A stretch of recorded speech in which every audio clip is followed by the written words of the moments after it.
नमस्कार, आपण पाहत आहात न्यूज स्टेशन 7 मराठी।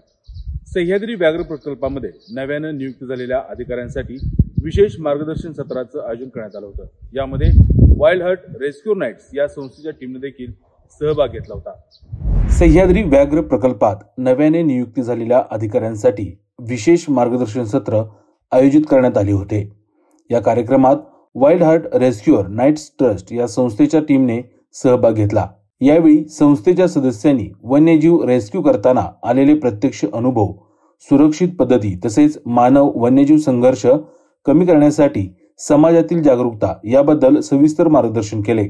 जखमी प्राणी व पक्ष्यांना उपचारानंतर वन विभागाकडे सुपूर्द करण्याची प्रक्रिया आणि त्यातील अडचणीबाबतही या मार्गदर्शन सत्रात चर्चा झाली। Wild heart rescue knights trust आणि वन विभाग यांच्यातील समन्वय वाढून भविष्यातील कार्य अधिक परिणामकारक होईल असा विश्वास देखील यावेळी व्यक्त करण्यात आला।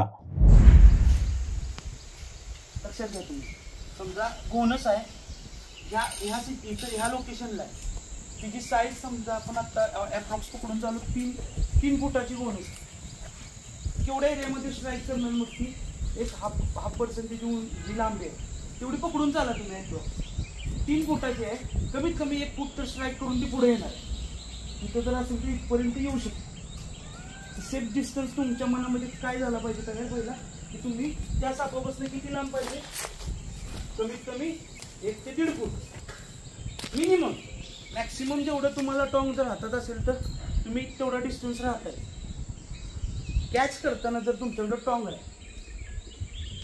साप कुठलाही असतो जाताना कसं जायचं आहे, विषारीच्या तयारीनंच जायचं आहे।